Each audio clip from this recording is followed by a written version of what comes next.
With our box contents all checked and complete, as well as the new AP board activated and ready to go, we can go ahead and begin with the technical upgrade, starting with one of the more complex areas of the process: heatbed replacement.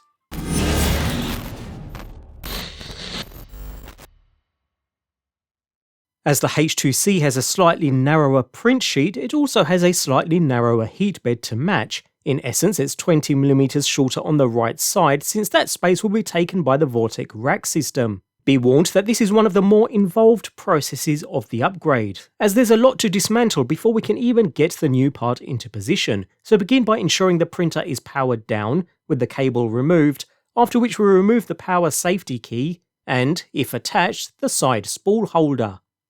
We need to start by removing the entire rear panel, and, as you can see here, there are a large number of screws.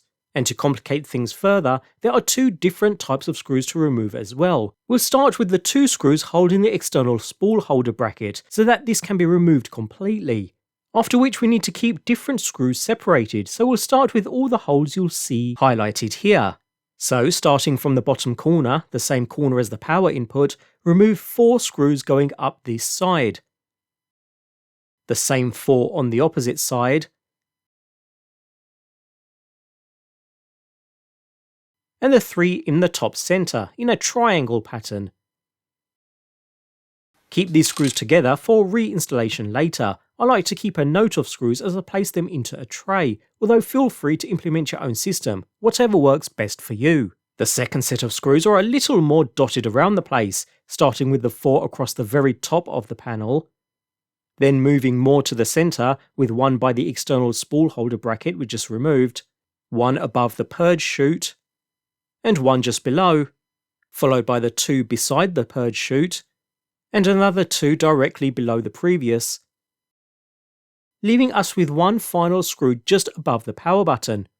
Placing these again safely together, but separate from the first set, which have a slightly different thread width. With that done, we can proceed to pull the top of the rear cover outwards in order to clear the 2 PTFE inlets, and then upwards to completely remove it from the frame.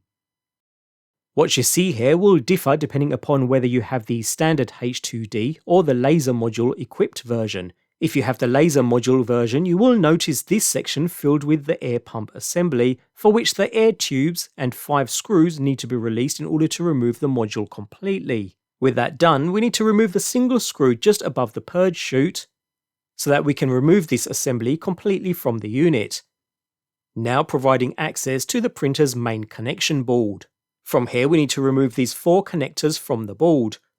Pull on the actual connector rather than the cables in order to remove each in turn, and pull these down and out of the way, since we now need to remove the AC board cover. Fortunately, it's only 1 screw here, so carefully remove this before releasing the AC board cover, taking care not to dislodge any other cables in the process. We now finally have access to the heatbed cables, although before removing any further cables, proceed to loosen the single screws securing the clamp, in order to remove the cable bundle. After which we can finally remove the brown, blue and red heatbed cables. Take care when removing these. Use a screwdriver to press the latch to unlock before pulling the cables out of their respective socket. With all 3 heatbed cables now loose, peel off the foam at the bottom of the printer, so that we can access and remove the single heatbed ground screw using a H2 driver. Note the screw will also come complete with a washer, so remove both, before removing the cable from the cable clips completely. Okay, so we're done with the rear and removing the heatbed cables at this point, so we head back around to the front, where we can proceed to remove the build plate from the existing bed, as it's no longer needed. Next, grip the status indicator LED strip and carefully push downwards to remove it, just enough so that we can reach and disconnect the single cable connector from the rear. This LED strip will be reinstalled onto the new heatbed, so place it carefully to one side. For now, we need to remove the right side panel in order to make access easier for the remainder of this upgrade. To do this, remove the top glass panel, in order to locate and remove the 2 screws from the top inner edge, one being located on either corner, beside the LED strip, on the inside of the machine. There are now another 2 screws to remove, both being located under small flaps in the door seal, evenly spaced, so proceed to lift the door seal and remove both.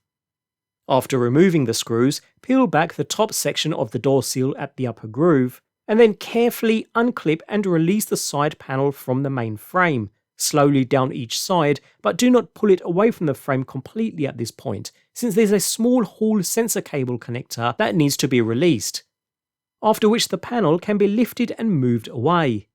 Now that we have clearer access, we'll go ahead and get the existing H2D heat bed removed. Begin by releasing and removing the silicon block on the front corner of the heat bed, and a second on the opposite corner, which exposes the mounting screws. There'll be 2 to remove under each silicon block, so remove the first set, followed by the second, and you'll find a third set on the rear centre of the heat bed to remove in addition. These can be quite fiddly, although a ball-headed driver certainly helps. Also, a magnetised driver is ideal here, or even a standard magnet will do the trick too. While this will release the heat bed, take care when pulling the heat bed cables through. The working space here is very limited, so pull through one cable at a time until all are released. And that's the H2D heat bed now free. It's a case of pretty much reversing everything at this point in order to get the new H2C heat bed installed.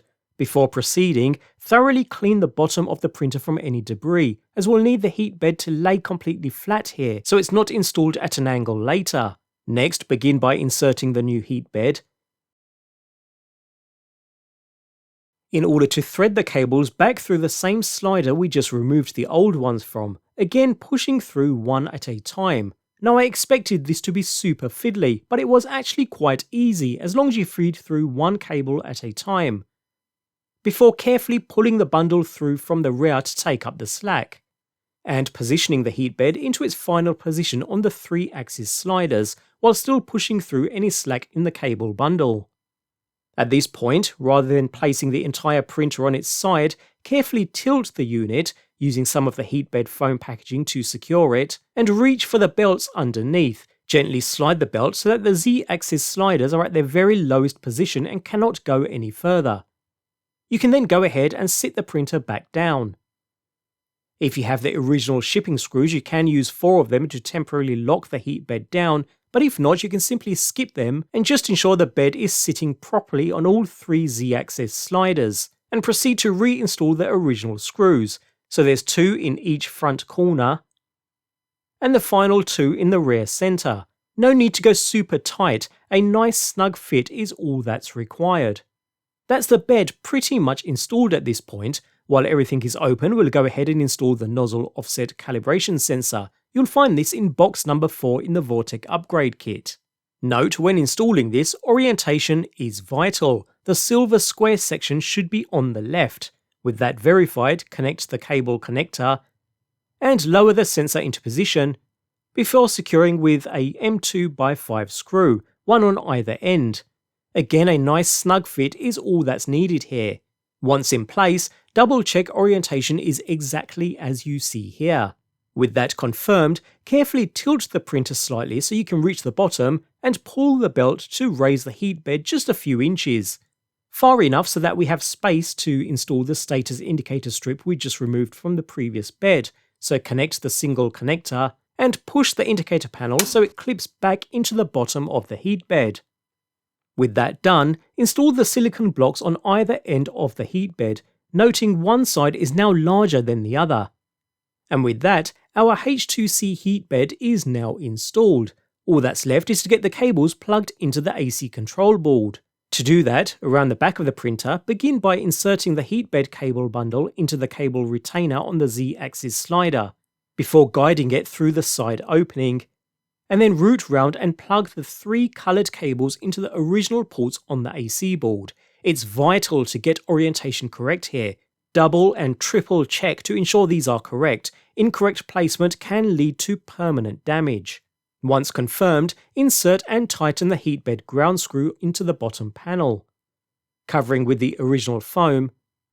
Run it through its clips, and then secure the side clip, trapping the cable bundle inside of course, until it's nice and snug. Finally, we can carefully seat the AC board cover, taking care not to trap any cables in between, and secure with the existing M3x8 screw. All that's left then is to secure the 4 cables we previously removed from the control board.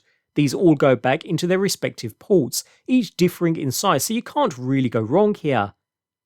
And place the cables back into their channel in order to keep everything neat and organised.